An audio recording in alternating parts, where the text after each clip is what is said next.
A 14-year-old grabs a gun and acts in self-defense. We need to talk about what could possibly happen to him.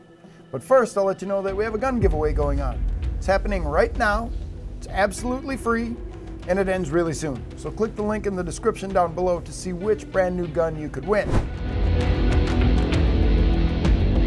I'm here with noted criminal defense attorney Tom Grieve, and we are going to talk about what can happen in this scenario. And it comes to us from Reddit. We found it out there.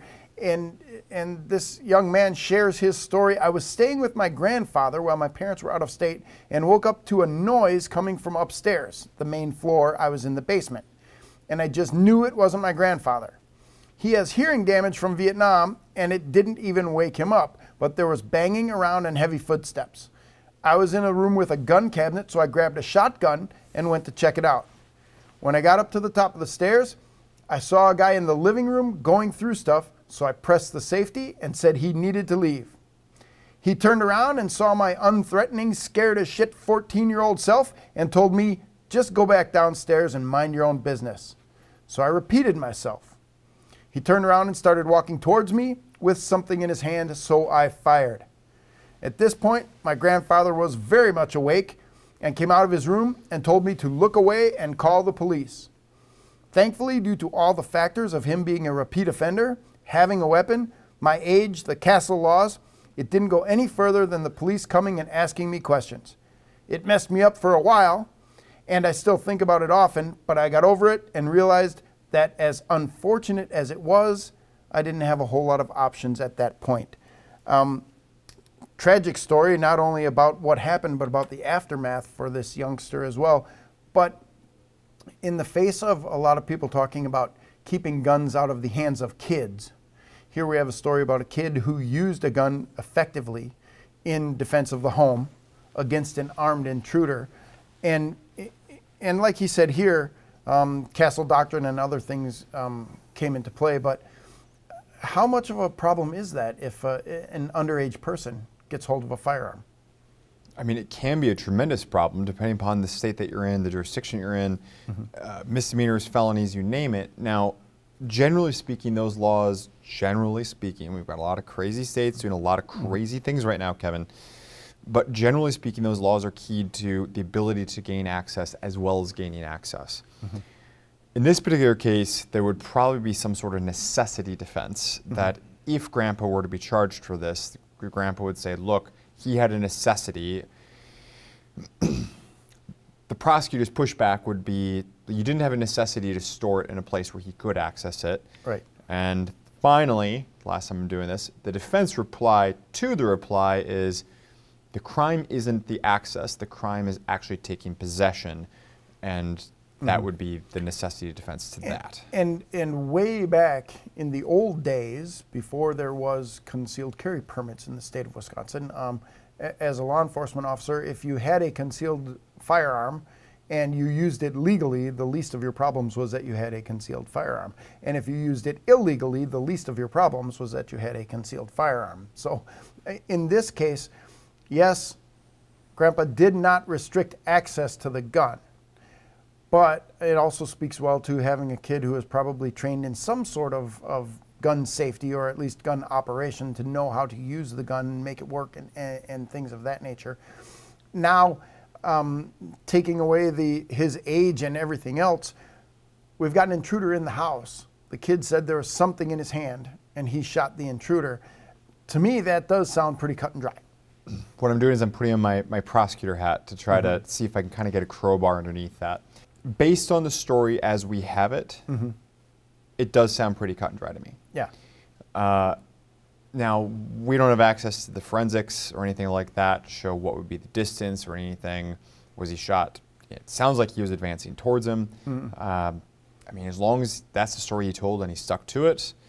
Well, yeah, and the forensic evidence, you know. And the forensic evidence. The gunshot's in the chest, not the back. Right. To the degree that we have forensic evidence and other hard evidence, for lack of a better way of putting it, even though it's less hard than people realize sometimes.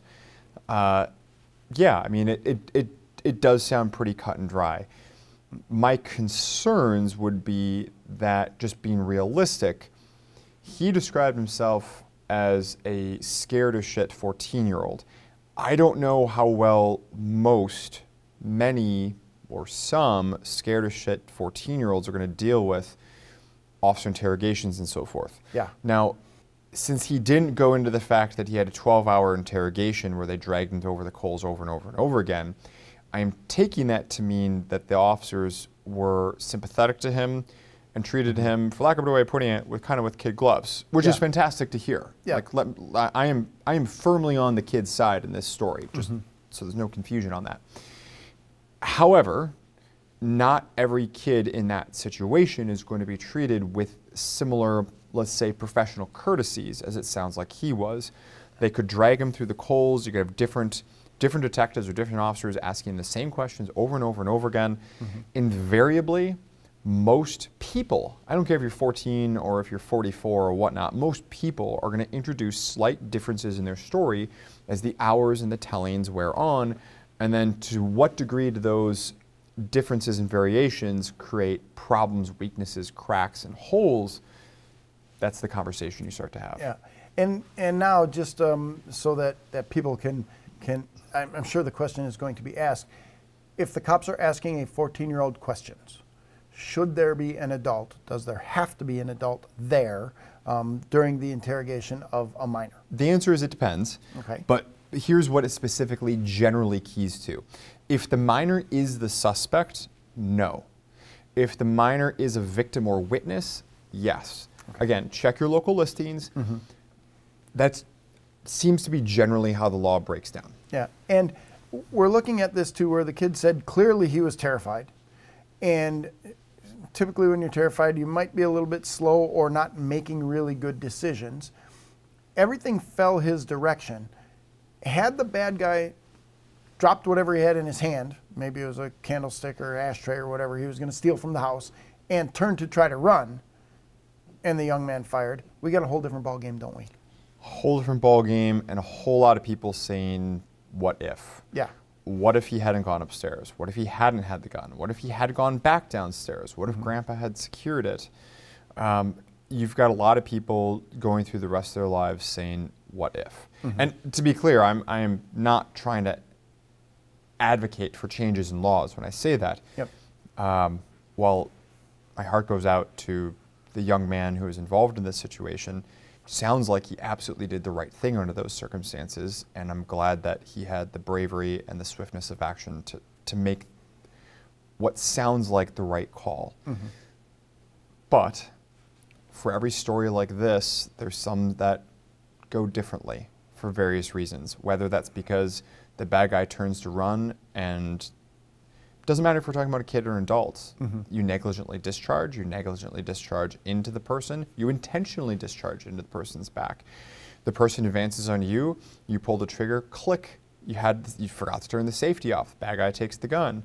I mean, there's a lot of ways this could go wrong, but again, I want to be very clear in the fact that I'm not grounding this in criticism of the young man at all. Oh, no. I'm just trying to provide context for the fact that we're talking about a story where the good guy won. The good guy was good, did the right thing, and it's got a reasonably happy ending other than the fact that he has to live with this. Okay? And hearing all that, the good guy did good. It was a good shoot. He didn't have to suffer any legal consequences or anything like that.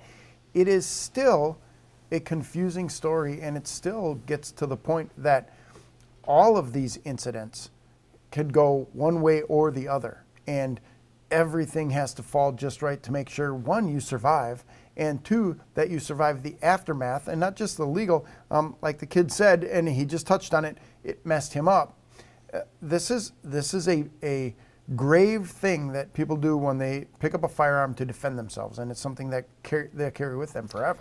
I was just talking to some people who recently have been involved in a self-defense shoot, and yeah, it's not pretty, folks. I mean, don't get me wrong. It's some people handle it just fine, but there's a lot more damage that goes into this, and I don't mean legally. I mean psychologically and so forth. There's a lot more damage that goes into this that people don't see. But I see it. Yeah, yeah, and it's like I said, it's the aftermath is is not just legal. It's not just the fact that you won or lost the fight.